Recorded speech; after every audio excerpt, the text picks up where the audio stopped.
Alhamdulillah, salatu wassalam ala Rasulillah sallallahu alayhi wa ala alihi wa ashabihi wa man wala. So, what's paradigm? Let me pick on someone. Kasha, you're texting. Yes. Paradigm is what exists, what's morally right and wrong, and how we get our knowledge. Okay. So what was I talking about just last week? Last week we were talking about feminism. How the first three ways. First way being they want. Oh, you want me to explain all the? No, it's okay.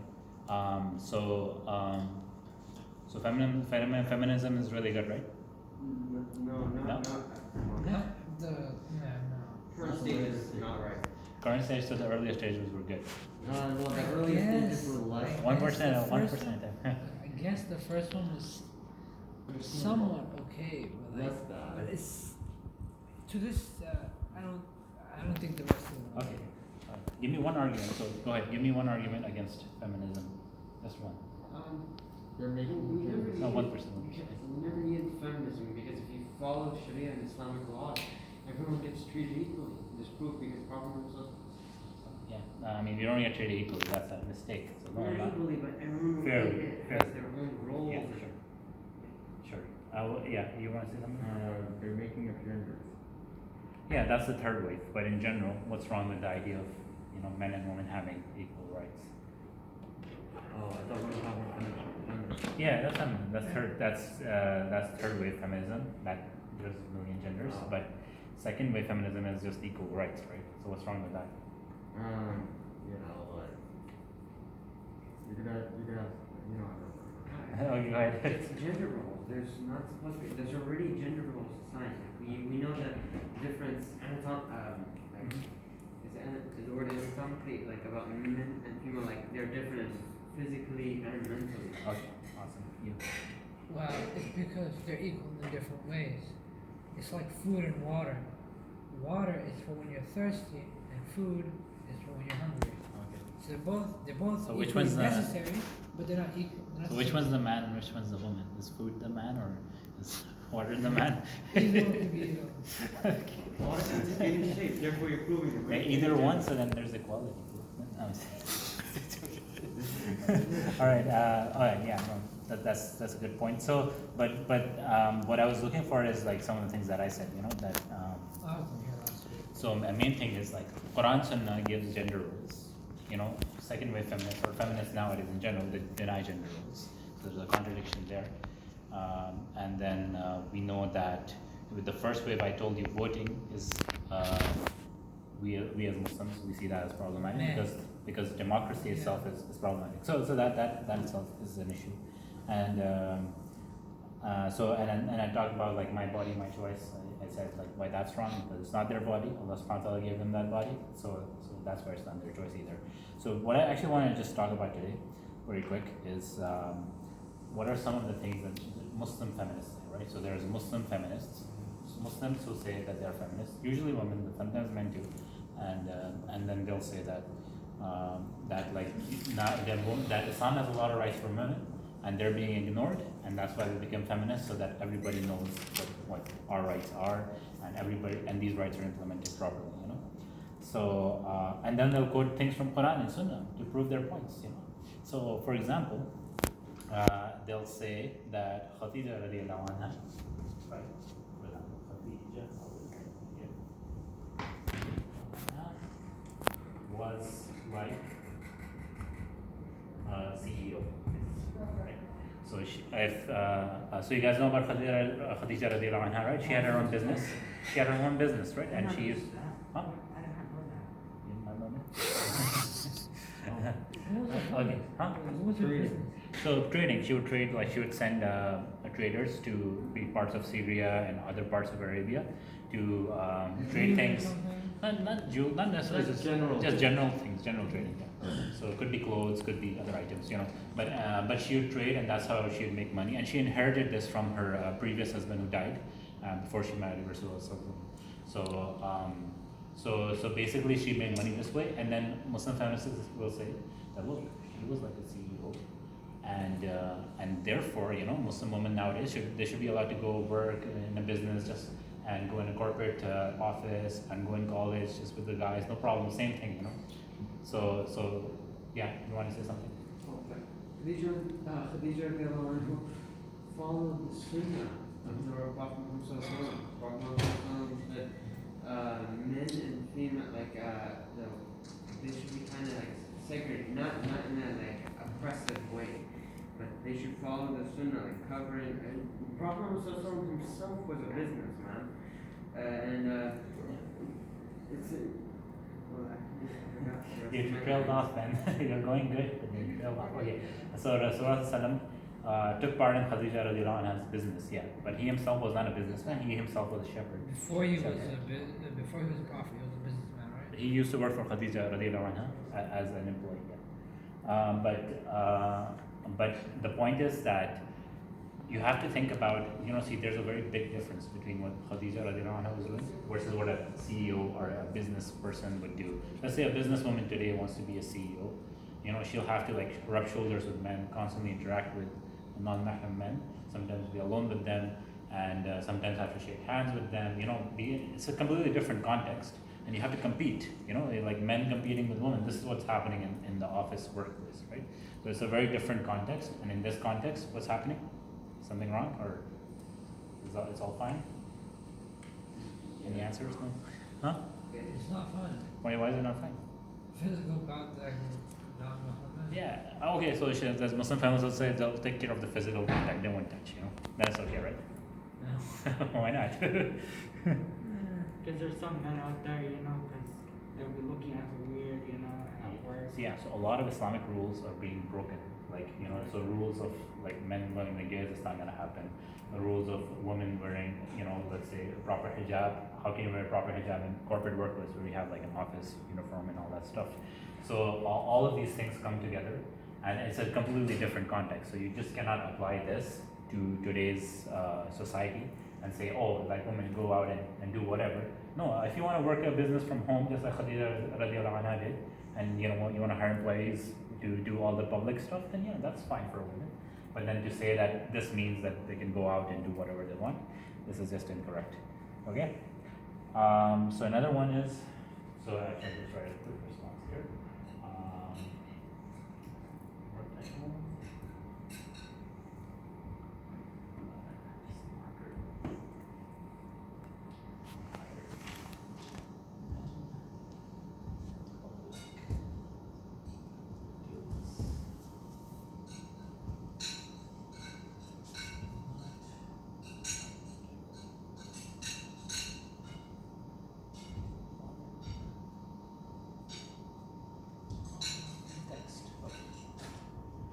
So yeah, so the context is just different, and that's why you can't apply it. Okay, so that's it. Another one they will say is that Aisha radiallahu anha, she used to teach, right? So if you ever hear most of the hadith, not most, but a lot of the hadith in like say Sahih Bukhari or Sahih Muslim, you'll hear Aisha radiallahu anha is telling a student or somebody about that hadith that Rasulullah said this or did this, right?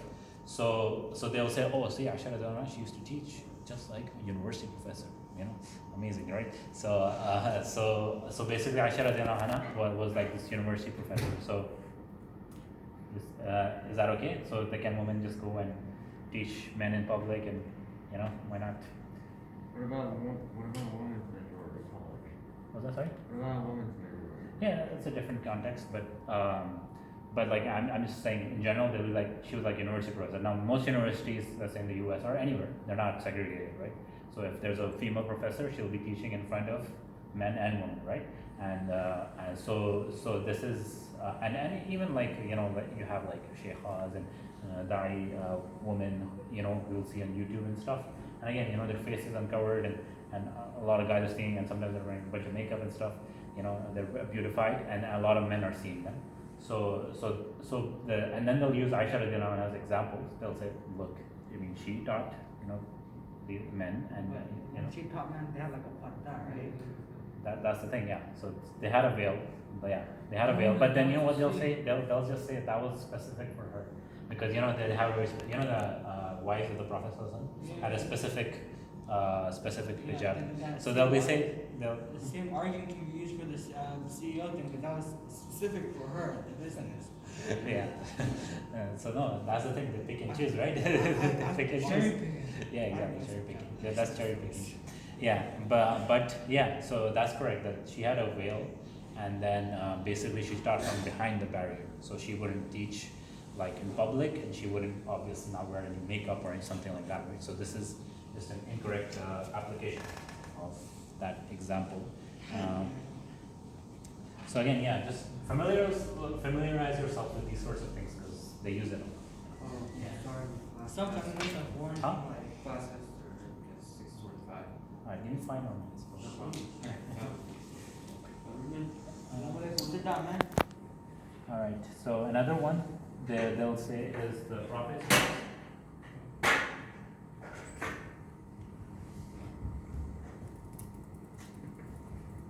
Had no barriers.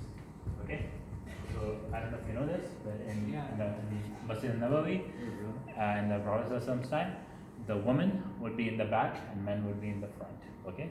So this is how they would pray, and then women nowadays will say, "Oh, see, you guys having this barrier, you have the women's room over there. Why do you have that? That's wrong. That's discrimination." Yeah, go ahead. Because the women, right after the prayer was finished, the women would leave first, and then the men were allowed to Yeah, leave. but they didn't really have enough things to build a wall. And if they did, they would have. Right? Like how, Yeah. So. Does it have a wall nowadays? Hmm? Does it have a barrier nowadays? Yeah, they have barrier now, but this is the argument they use that, oh, look, nowadays in your mosque you have barriers, but in Prophet's mosque they didn't, so you guys are discriminating against women, you know? You understand? That's the argument.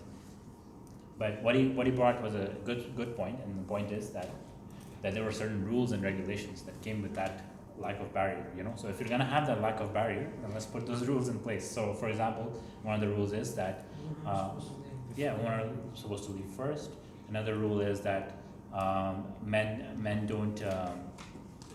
So something like they can be in a position where they can see women, right? And Rasulullah he said that like the worst of the men are the ones who are in the back, and the worst of the women are the ones in the front, right? So basically, and then other rules were like basically women were supposed to exit from a different door. Other rules were when they exited, then they have to be in completely different lines. So all these rules and regulations were in place, and it's completely unreasonable to have these rules now implemented nowadays on like, let's say, how would you do that right now? Let's say a woman came right now, and you'd be like, oh, you have to leave first, and you have to be in a specific line when you get out. You can't do that, right? So that's why the scholars decided to have barriers instead. Okay, and that makes sense. Right? And actually, I won't go into more misogynistic stuff. We just start like this. Hi. All right. Yeah. So again, I'll just write context here. So that's the main thing, right? The context was different, and rules were different.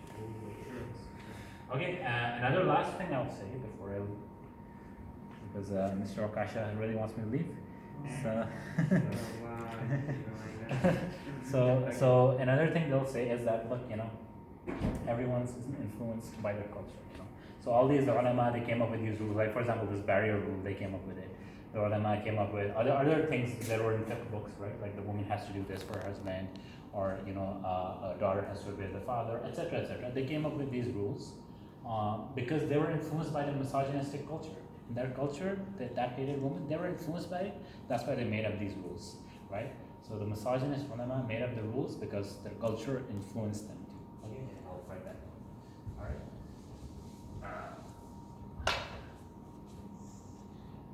We're going to make Sonic right now. Really fast.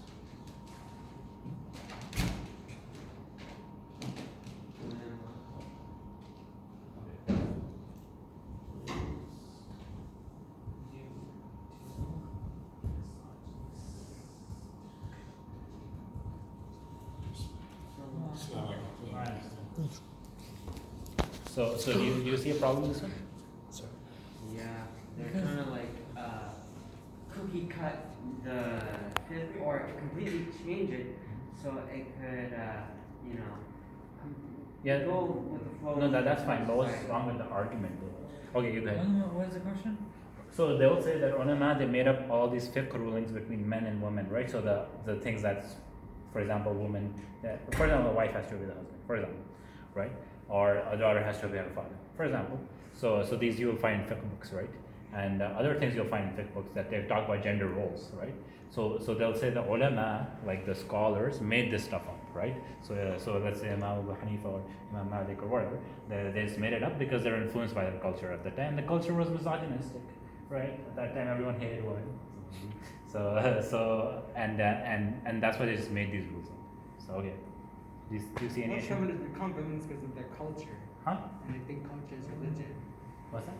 It's like most feminists become feminists because of their culture, not because their religion. So yeah, go ahead. But they have chains to support their claims, but they're not really misogynistic for what they say.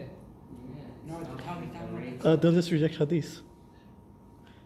What's that? Sorry, what was your point? No, like, don't they have chains connecting to? Oh, to the Prophet ﷺ? Yeah. They'll be just like, yeah, they'll just be like the hadith might be misreported or just the rulings that they're coming up with, right? So hadith is one thing, right? But then the ulama interpret the hadith and they'll be like, this is what you have to do now, right? So they'll be like, those rulings are misogynistic. You understand? Yeah, because I guess, like, I'm gonna try to answer that by saying, like, it was only good for that time, not for this time, right? Well, so are you saying that, for example, a wife obeying her husband was good back then, but now she doesn't have to do it anymore? No. That's not the right way to. So here's the right way, right? It's very easy. It's like they're saying that they were influenced by the misogynistic culture, right? So the simple thing is, how about you Muslim feminists? Aren't you being influenced by the culture of feminism too?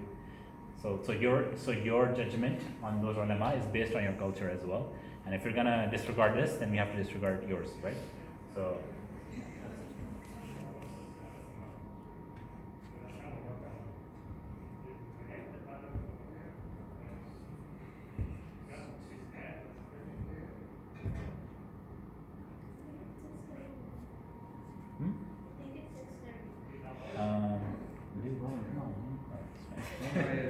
All right, I'll end it. I'll just say one more, but I won't write it down. I'll just say it. So they'll say things like, so look, us Muslim women, we're not getting our rights properly. This is why we need feminism, because the Muslim men, they're not really giving us our rights properly. So, but the easy response to this is that, look, can you guess of a response? Yeah. Well, they're doing what they're doing based on culture. It has nothing to do with Islam. Yeah. So no, they'll be like, yeah. So, but they'll be like, look, all these rights we deserve as Muslim women, the men aren't giving it to us. That's why we need feminism. Because there's already rules. It's either the men. Oh, but that's different. But they're saying, what about our rights? We have the rights in the Quran and the Sunnah, and the men aren't giving it to us. They're being really mean to us. So that's why we need feminism.